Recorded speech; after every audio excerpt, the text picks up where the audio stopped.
বিভিন্ন টিভি চ্যানেলে আমার যখন ইন্টারভিউ নেওয়া হচ্ছিল আমি বলেছিলাম বিজেপি 170-এর উপরে সিট পাবে, আর তার সাথে বলেছিলাম একটা হাওয়া চলেছে, সেই হাওয়াটা কেউ অনুধাবন করতে আমরা পারছি না, আমিও পারছি না, কোনো সেফোলজিস্টের পক্ষেও সম্ভব না।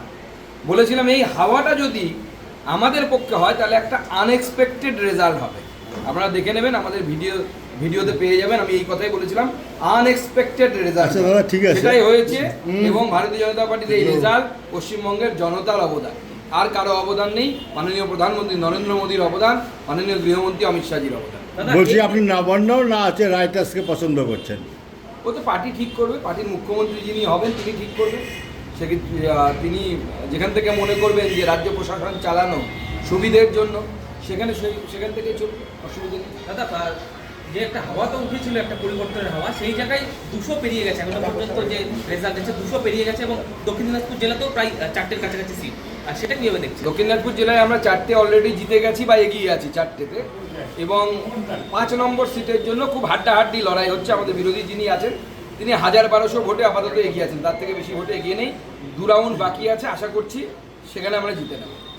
বিগত সরকারের দাবি ছিল তৃণমূল প্রত্যাবর্তন করবে, কিন্তু বিজেপির দাবি ছিল পরিবর্তন হবেই।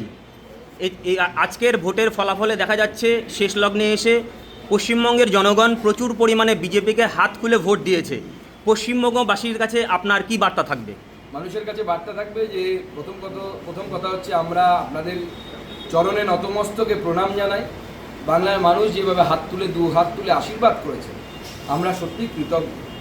এবং আমি বাংলার মানুষকে বলবো, তৃণমূল কংগ্রেস অনেক অত্যাচার করেছে, অন্যায় করেছে, কিন্তু আমাদেরকে শান্তিপূর্ণভাবে কোনো রকম হিংসা প্রশ্রয় না দিয়ে, কোনো হিংসার প্ররোচনায় পা না দিয়ে শান্তি শৃঙ্খলা বজায় রাখতে হবে।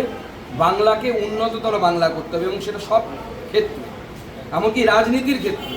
এই যে বিরোধী পক্ষের দলের উপর মারপিট, অত্যাচার, বাড়ি ভেঙে দেয়া, বাংলার রাজনীতি থেকে এই সংস্কৃতিকে বিদায় দিতে হবে। এই সংস্কৃতির আমরা বিদায় করতে চাই।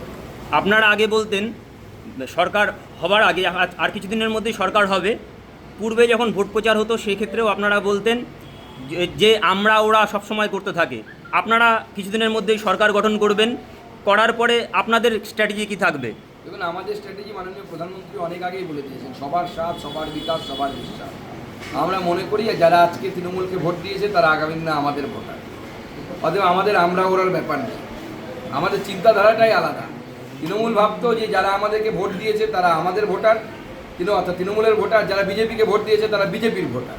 আর আমরা কি ভাবি? আমরা ভাবি যারা আমাদেরকে ভোট দিয়েছে তারা এখন বিজেপির ভোটার, আর যারা তৃণমূলকে ভোট দিয়েছে তারা আগামী দিনে আমাদের ভোটার। অতএব আমাদের জন্য সবাই সমান।